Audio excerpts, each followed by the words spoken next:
Isabeau had nooit gedacht dat het kiezen voor waar liefde zo duur zou zijn, maar toen de flitsende cameras van de pers het moment vastlegden waarop ze 5 miljonairs afwees voor een townman, wisten dat ze een grens had overschreden van waar geen weg terug was. De grote zaal van Landhaus.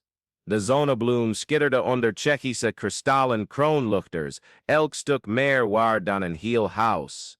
De gasten circuleerden met glazen dom Perignon champagne, hun gesprekken echoenden in lage, berekende tonen. August de Zonnebloem, 58 jaar oud, observeerde alles vanaf de marmeren trap, zijn onberispelijke smoking contrastlerend met de gespannen glimlach die zijn angst nauwelijks verhulde. Deze avond zou de toekomst van zijn enige dochter bepalen en bijgevolg het lot van zijn imperium. Dames en heren, kondigde hij aan met de diepe stem die decennia lang de rechtskamers had beheerst, dank u voor uw aanwezigheid bij deze bijzondere gelegenheid. Zijn ogen zwierven langs de 5 mannen die opgesteld stonden als zaakstukken. Eduard van der Linden, erfgenaam van een bankiersdynastie.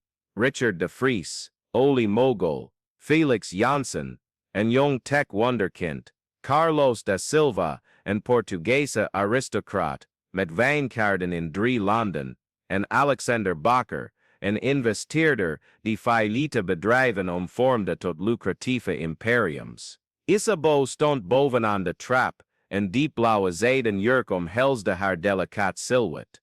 Op een 20-jarige leeftijd bezat ze de serene schoonheid van haar overleden moeder, maar haar bruine ogen droegen een diepte die weinigen konden ontcijferen. Ze daalde de trappen af met de elegantie van iemand die in die wereld was geboren, maar elke stap bracht haar dichter bij een keuze die ze met elke wezel van haar wezen afwees. Mijn lieve, August stak zijn hand uit toen ze naderde. Onze gasten zijn er erg benieuwd naar om je beter te leren kennen. Eduard was de eerste die naderde, zijn zakelijke glimlach al geoefend tijdens tientallen onderhandelingen. Isabeau, het is een genoegen om eindelijk met je te praten. Je vader vertelde me over je studie literatuur. Ik moet zeggen dat ik een privébibliotheek heb met meer dan 10.000 boeken, veel eerste drukken. Dat is interessant, antwoordde ze. De geoefende beleefdheid maskeerde haar ongemak. En leest u ze ook? De vraag overrompelde hem. Nou, het zijn voornamelijk investeringen. Zeldzame boeken nemen vaak aanzienlijk in waarde toe. Isabeau knikte, maar haar blik was al afgedwaald naar de glazen deuren die naar de tuin leidden. Daarbuiten kon ze de silhouet van Miguel zien, gebogen over een rozenbed. Zijn handen werkten met de precisie van een ambachtsman. Zelfs op afstand was er iets in zijn bewegingen dat een rust uitstraalde die ze nooit had gevonden binnen die gouden muren. Isabeau, de stem van Richard, haalde haar terug. Ik vroeg me af of je geïnteresseerd zou zijn in een race naar mijn olieplatforms in de Golf van Mexico. Het is een unieke ervaring om de oceaan vanuit dat perspectief te zien. Ik kan me dat voorstellen, mompelde ze. Maar haar gedachten waren in de tuin, waar Miguel die bijna dode roos 6 maanden geleden had geplant. Dag na dag had ze hem vanuit het raam van haar kamer bekeken, hem zien water geven, snoeien en met de plant praten alsof die hem kon horen. Nu vertoonde de roos knoppen die buitengewone bloemen beloofden. Felix, de jongste van de groep op 28-jarige leeftijd, probeerde een andere aanpak. Ik hoorde dat je piano speelt. Ik heb een start-up die muzikale instrumenten ontwikkelt met kunstmatige intelligentie. We zouden samen composities kunnen maken, algoritmes gebruiken om, voordat iemand kon protesteren, gleed ze door de glazen deuren, achterlatend het gezoem van geforceerde gesprekken en het gewicht van berekenende blikken. De nachtelijke tuin verwelkomde haar met de geur van jasmijn en het zachte geruis van de stenen fontein. Miguel knielde naast de roos die ze zo vaak had bekeken, zijn handen pasten voorzichtig de steun van een nieuwe stengel aan. Hij gaat binnenkort bloeien, zei hij zonder zijn ogen op te heffen, alsof hij wist dat Isabeau daar was. Hoe weet je dat? Vroeg ze naderbij komend. Miguel keek op en Isabeau voelde iets anders toen ze die bruine ogen ontmoette, geen berekening, geen interesse buiten het huidige moment. Omdat hij het mee vertelt, planten praten, als je maar weet te luisteren. Wat zegt deze? Dat hij dankbaar is dat iemand in hem geloofde, toen iedereen dacht dat het een verloren zaak was. Hij stond op, veegde zijn handen af aan zijn leren schort. Soms hebben we alleen iemand nodig, die onze ware aard ziet, niet wat we lijken te zijn. De woorden raakten iets dieps in Isabeau. Ze herinnerde zich haar moeder, Clara de Zonnebloem, een vrouw die een kleine town achter op het landgoed had aangelegd, voordat ze ziek werd. Clara zei vaak dat bloemen geduld leerden. Ze bloeien op het juiste moment, niet wanneer we dat wilden. Mijn moeder hield van tuinieren, mompelde Isabeau, verrast dat ze iets zo intiems deelde met iemand die ze alleen via stiekeme observaties kende. Ik weet het. Zij heeft deze roos 5 jaar geleden geplant. Isabeau voelde de lucht uit haar longen ontsnappen. Hoe weet je dat? Mevrouw Clara heeft me alles over deze town geleerd voordat. Miguel aarzelde, respectvol. Zij zei dat er op een dag iemand zou zijn die voor de dingen zou zorgen, die zij lief had. Isabeau's ogen vulden zich met onafgegoten tranen. De afgelopen 3 jaar, sinds de dood van haar moeder, voelde ze zich losgekoppeld van alles wat haar ooit vreugde had gebracht. Haar vader, verteerd door verdriet en zaken, was afstandelijk en controlerend geworden. De vrienden uit de high society boden oppervlakkelijke medeleven. Maar daar in die town die haar moeder had liefgehad, vond ze eindelijk een echo van iets reëels. Zij sprak ook over jou, vervolgde Miguel, zijn stem zacht als de wind tussen de bladeren. Zij zei dat ze een briljante dochter had, die op een dag haar eigen weg zou vinden om te bloeien. Ik voel me niet briljant. Eigenlijk voel ik me, zocht ze naar de juiste woorden, als die roos voordat jij voor hem zorgde. Miguel glimlachte, en het was alsof de hele town oplichtte. Dan heb je misschien gewoon tijd en het juiste soort zorg nodig. Binnen door de glazen deuren zag Isabeau de 5 potentiële partners met haar vader praten. Auguste gesticuleerde levendig, waarschijnlijk zijn kwalificaties uitleggende, alsof het aandelen op de beurs waren. De scène maakte haar misselijk. Waarom doe je dat? Vroeg ze terwijl ze Miguel zag terugkeren naar zijn werk. Wat? Zorg je voor dingen die anderen weggooien? Miguel stopte overdenkende de vraag, omdat elk levend wezen een kans verdient om zijn ware aard te tonen. En omdat, hij keek haar recht in de ogen, soms de mooiste dingen ontstaan, waar we ze het minst verwachten. Op dat moment brak er iets in Isabeau. Het was geen plotselinge passie of tienerrebellie, het was erkenning. Alsof ze na jarenlang door troebel water te hebben gevaren, eindelijk vaste grond onder haar voeten voelde.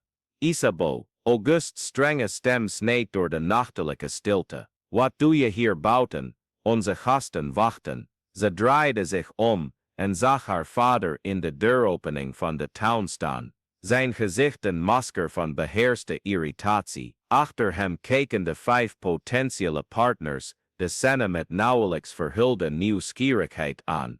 Ik was gewoon, begon ze, maar Miguel trad een stap naar voren. Mejuffrouw, vroeg naar de town van haar moeder, meneer de Zonnebloem. Ik legde haar iets uit over de rozenstrijken. Auguste keek Miguel aan, alsof hij een ongewenste insect zag. Dankjewel Miguel, je kunt nu gaan. Eigenlijk papa, hij vertelde me belangrijke dingen over mama. De stilte die volgde, was vol spanning. Auguste haalde diep adem, duidelijk worstelende om zijn kalmte te bewaren voor de gasten. We kunnen dit later bespreken mijn lieve. Ga nu alsjeblieft terug naar binnen. Isabeau keek Miguel nog een laatste keer aan, die bijna onmerkbaar knikte. Een stille aanmoediging om te doen wat haar hart haar dicteerde. Ze liep terug naar binnen, maar er was iets veranderd in haar tred. Ze was niet langer de gehoorzame dochter, die naar het altaar van het huwelijkscontract werd geleid. De volgende 2 uur voelden als een eeuwigheid. Eduard hield een betoog over zijn vastgoedinvesteringen in Manhattan. Richard sprak over zijn bezittingen in Toscane. Felix demonstreerde een op die de menselijke communicatie zou revolutioneren. Carlos reciteerde de genealogie van zijn familie, die terugging tot de 15e eeuw. Alexander presenteerde grafieken van zijn recente zakelijke successen. De hele tijd glimlachte Isabeau en knikte op de juiste momenten, maar haar gedachten waren bij de tuin. Ze herinnerde zich middagen, waarop ze Miguel aan het werk had gezien, hoe hij elke plant individueel behandelde, hun specifieke behoeften herkennend. Er zat een filosofie in zijn toewijding, die verder ging dan het werk. Het was een vorm van praktische, geduldige en transformerende liefde. Goed kondigde August aan, toen de klok middernacht sloeg. Het is tijd voor de beslissing. De gasten stelden zich opnieuw op, deze keer met de nauwelijks verhulde spanning van wie op een vonnis wacht. De pers die strategisch was gepositioneerd om dit historische moment vast te leggen, regelde hun camera. Isabeau, Auguste's stem kalmde door de zaal. Het is tijd om je toekomst te kiezen. Ze bleef even bewegingloos staan, voelend het gewicht van tientallen blikken op zich. Ze voelde de verwachtingen, de al uitgestippelde plannen, de huwelijkscontracten, die voor zonsopgang zouden worden getekend. Maar ze voelde ook iets anders, de rozenstruik in de tuin, die op het punt stond te bloeien, na maanden van geduldige verzorging. Ik heb mijn keuze gemaakt, zei ze, haar stem helder en vastberaden. De 5 mannen richtten zich op, ieder ervan overtuigd dat hij de uitverkorene zou zijn. De camera's kwamen dichterbij, klaar om het historische moment vast te leggen. Maar mijn keuze is niet in deze kamer. Een gemurmel ging door de gasten. Auguste fronste zijn wenkbrauwen, niet meteen begrijpend. Isabeau liep naar de tuindeuren en opende ze. Miguel, zou je hier naartoe willen komen, alsjeblieft? De stilte was oorverdovend. Miguel verscheen in de deuropening, nog steeds zijn leren schort aan, zijn handen schoon maar met de sporen van eerlijk werk. Hij keek naar de menigte geschokte gezichten, maar toonde geen intimidatie, alleen de rustige waardigheid van iemand die zijn eigen waarde kent. Isabeau, wat denk je wel dat je aan het doen bent? Auguste's stem klonk beklemd. Ik kies iemand die weet hoe hij met geduld en liefde voor het leven moet zorgen, antwoordde ze, haar hand uitstrekkend naar Miguel. Iemand die schoonheid ziet, waar anderen alleen afval zien. Iemand die het geheugen van mijn moeder in eer heeft gehouden, toen wij haar allemaal waren vergeten. Miguel aarzelde slechts een seconde voordat hij haar hand pakte. Hij was ruw, sterk en straalde een zekerheid uit, die ze nooit had gevoeld in de handdrukken van zakenlieden. Dit is absurd, ontplofte Eduard. Auguste, je kunt dit toneelstuk niet toelaten. Een zeer slechte grap, mompelde Richard, zijn gezicht rood van verontwaardiging.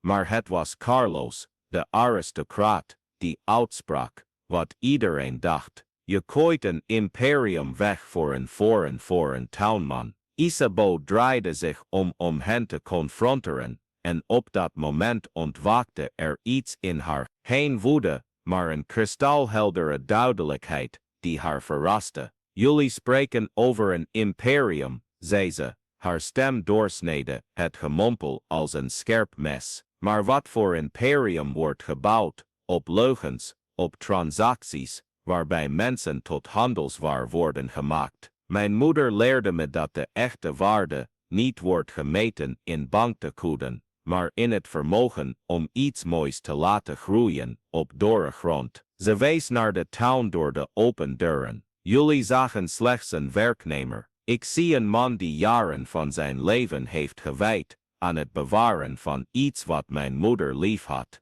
Toen wij ons allemaal in de rouw verloren, bleef hij haar nagedachtenis eren, 1 roos tegelijk. De camera's legden elk woord, elke uitdrukking vast. Isabeau wist dat die beelden het hele land zouden doorkruisen voor zonsopgang, maar het maakte haar niet meer uit. Miguel, vervolgde ze, zich tot hem wendend, je hebt me geleerd dat sommige dingen tijd nodig hebben om te bloeien. Dat geduld geen passiviteit is, maar een actieve vorm van liefde. Dat potentieel zien waar anderen alleen problemen zien, een zeldzame gave is. Miguel pakte zijn hand, en toen hij sprak, bereikte zijn stem elk hoekje van de zaal. Mevrouw Isabeau, ik kan geen privéchef landhuizen in Monaco aanbieden, maar ik kan beloven dat ik voor je zal zorgen, zoals ik voor deze town zorg, met dagelijkse toewijding, met respect voor wie je werkelijk bent,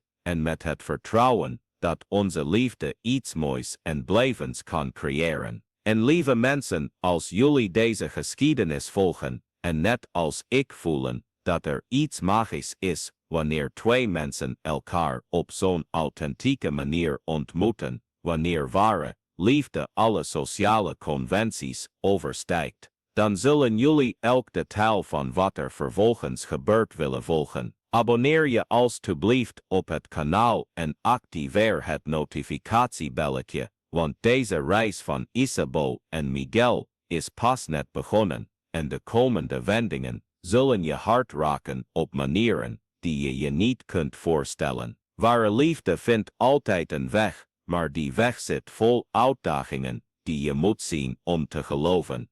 De zaal ontplofte in verontwaardigde stemmen. Felix gebaarde woedend en sprak over sociale degradatie. Alexander mompelde over financiële consequenties, maar het was August die iedereen tot zwijgen bracht, met een kreet die door de muren weergalmde. Genoeg! Hij naderde Isabeau en Miguel, zijn gezicht vertrokken door een mengeling van pijn en woede, die veel verder ging dan de huidige situatie. Je hebt geen idee wat je doet, Isabeau, wat je vernietigt. Ik red mezelf, papa. Ik red mezelf.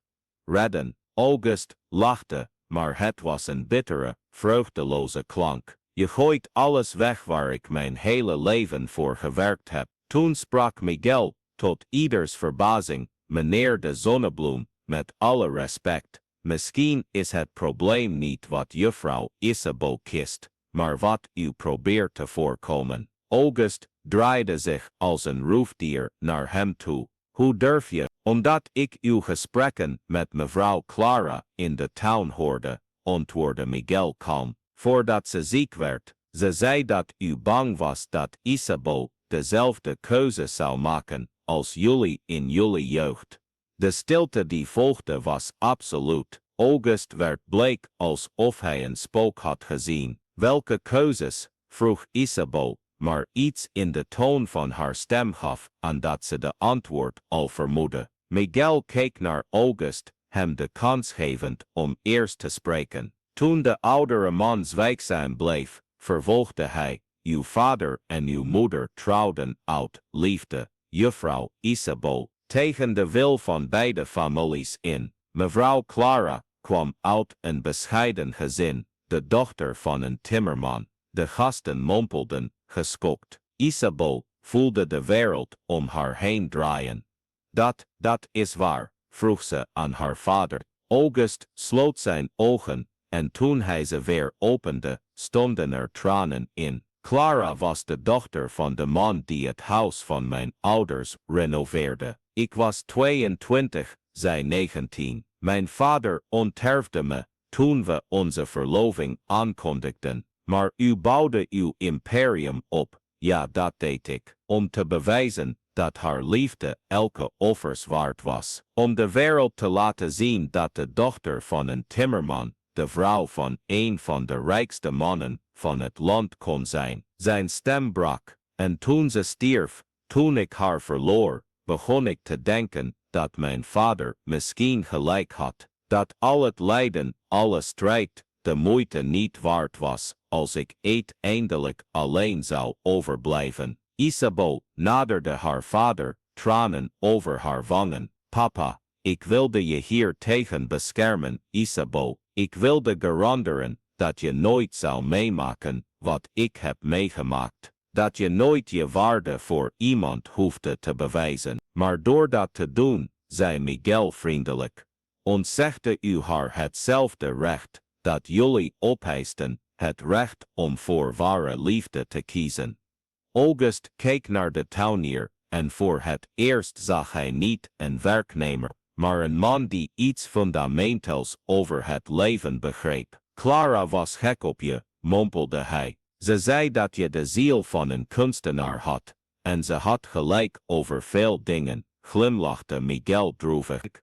Ook over juffrouw Isabel. Mevrouw Clara wist dat ze sterk genoeg zou zijn om haar eigen keuzes te maken. Isabel keek rond in de zaal, naar de verontwaardigde aanbidders, naar de journalisten, die elk moment vastlegden, naar de vader, die eindelijk zijn kwetsbaarheid toonde. En toen keek ze naar Miguel, die naast haar bleef staan, zonder iets anders te eisen dan geaccepteerd te worden voor wie hij was. Papa, zei ze, haar stem vastberaden, maar liefdevol, ik begrijp je angst, maar ik kan mijn leven niet leiden door te proberen de pijn te vermijden die jij hebt gevoeld. Mama zou dat niet willen. Carlos, die tijdens de onthulling zwijgzaam was gebleven, deed een stap vooruit. August, ga je dit echt toelaten? Ga je je dochter laten toegeven aan een gril en je reputatie laten ruïneren?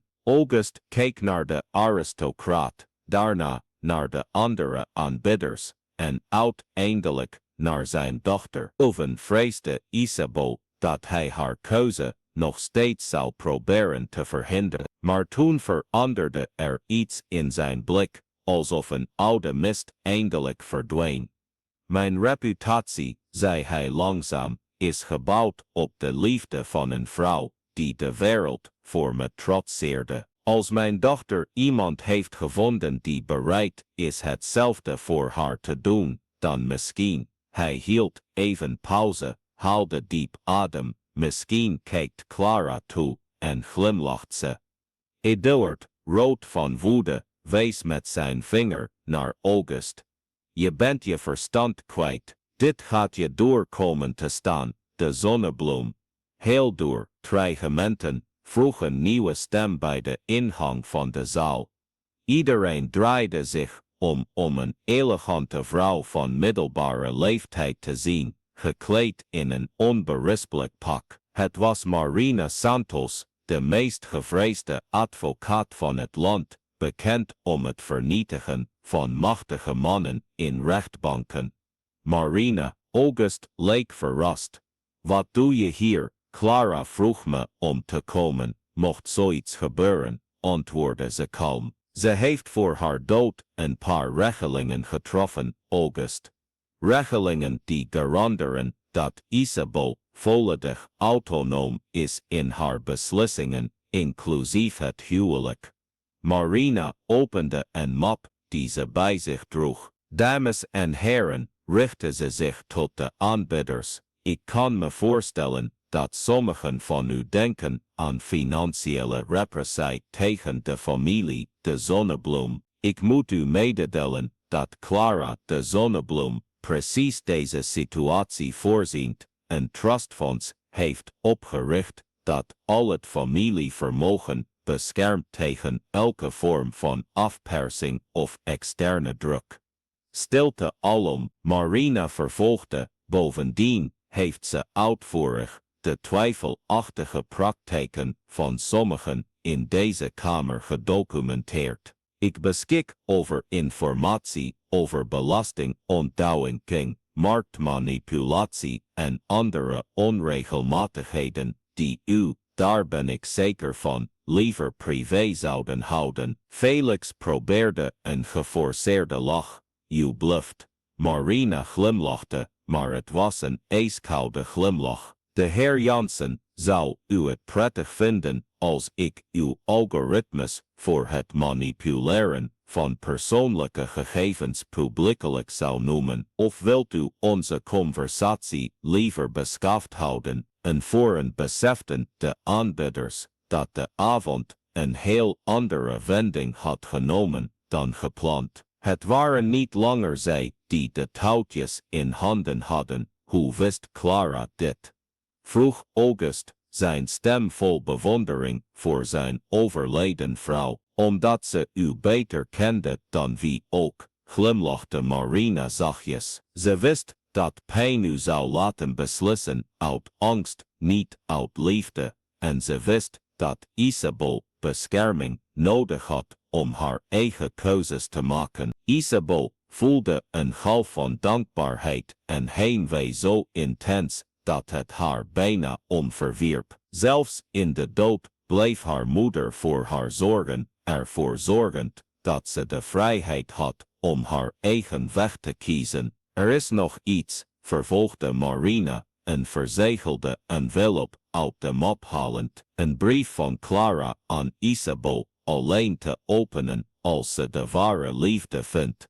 Met trillende handen opende Isabel de envelop. Het vertrouwde handschrift van haar moeder danste voor haar ogen. Mijn lieve dochter, als je deze brief leest, betekent het dat je hart zijn thuis heeft gevonden. Het maakt niet uit of hij rijk of arm is, edel of gewoon. Wat telt is dat hij je ziel ziet en je volledig lief heeft. Je vader zal proberen je te beschermen tegen pijn, maar onthoud, een leven zonder risico's is een leven zonder groei. De mooiste bloemen komen voort uit de meest onwaarschijnlijke grond. Vertrouw op je hart, mijn dochter. Het kent de weg, met al mijn liefde, mama. Isabel vouwde de brief tegen haar borst, voelend alsof haar moeder er was, haar keuze zegenend. Miguel kwam naar haar toe, vroeg hij, wijzend naar de brief. Ze gaf hem de brief en observeerde hem, terwijl hij hem stilletjes las. Toen hij klaar was, stonden er tranen in zijn ogen. Ze was echt bijzonder, mompelde hij. En ze had van je gehouden, antwoordde Isabel, zeker. De aanbidders, beseffend dat de avond definitief verloren was voor hen, begonnen en voor hen te vertrekken. Eduard mompelde iets over haast genomen beslissingen. Richard sprak over partnerschappen heroverwegen. Felix vertrok gewoon zwijgend. Carlos kwam, verrassend genoeg, naar Isabel toe, voordat hij wegging. Ik ben het misschien niet eens met je keuze, zei hij, maar ik bewonder je moed. Weinig mensen hebben de kracht om hun hart te volgen als de hele wereld toekijkt. Alexander was de laatste die wegging, maar niet voordat hij in Augusts oor fluisterde. Dit is nog niet voorbij, de zonnebloem. Marina onderschepte hem bij de deur. De heer Bakker, even, haar zoete stem droeg een onmiskenbare dreiging. Toen ze eindelijk alleen waren, Isabel, Miguel, August en Marina, vulde de stilte zich met mogelijkheden. En nu, vroeg August, jonger en kwetsbaarder lijkend dan Isabel hem al jaren had gezien. Nu, zei Marina, haar papieren opbergend, bouwen jullie een nieuw verhaal. Clara heeft daar ook specifieke instructies voor achtergelaten. Ze glimlachte. Ze wilde dat jullie zouden weten dat ware liefde altijd een weg vindt, maar dat die weg makkelijker wordt als we mensen hebben die in ons geloven. Marina draaide zich om weg te gaan, maar stopte. Ah, Miguel, ja mevrouw, Clara heeft ook iets voor jou achtergelaten. Ze overhandigde hem een klein houten doosje. Ze zei dat je wel zou weten wat je ermee moest doen. Miguel opende het doosje voorzichtig. Binnenin zaten zaadjes, tientallen, elk in een klein envelopje met de naam van een andere bloem. Het zijn zaadjes van haar favoriete bloemen, legde Marina uit. Ze wilde dat je een nieuwe tuin zou planten als de tijd rijp was. Miguel keek naar Isabel, dan naar August. Met uw toestemming, meneer, zou ik deze zaadjes graag in de tuin willen planten, zodat mevrouw Clara deel blijft uitmaken van de familie. August knikte, zijn stem gebroken. Dat zou ik fijn vinden. In de maanden die volgden werd het verhaal van Isabel en Miguel een legende. Niet vanwege de schandalige keuze van een erfgename, maar vanwege de moed om hun hart te volgen tegen alle verwachtingen in. De town bloeide als nooit tevoren, elk perk een symfonie van kleuren die de geduldige en constante liefde van het paar weerspiegelde. August, aanvankelijk aarzelend, erkende geleidelijk aan in Miguel kwaliteiten die hij zelf in de loop der jaren had verloren, het vermogen om vreugde te vinden in eenvoudige dingen, het geduld om iets moois te kweken, de stille kracht die zichzelf niet hoefde te bewijzen door middel van vertoon. Het huwelijk vond plaats in de tuin tussen de rozen die Clara had geplant en die Miguel had gered. Het was een eenvoudige ceremonie, maar vol betekenis, elk detail gekozen uit liefde, niet uit uiterlijk vertoon. Tijdens de ceremonie, toen de dominee vroeg of er bezwaren waren, viel een eerbiedige stilte over de tuin, en toen, alsof de natuur zelf de unie goedkeurde, deed een zachte bries de rozenblaadjes dansen rond het paar, een laatste cadeau van Clara aan haar dochter. Toen Isabel naar de tuin keek, die zij en Miguel samen hadden uitgebreid, zag ze niet alleen bloemen, maar het levende bewijs dat ware liefde werkelijk in elke grond kan bloeien, zolang het maar de juiste omstandigheden vindt. Geduld, toewijding en de moed om te geloven dat sommige dingen meer waard zijn dan goud.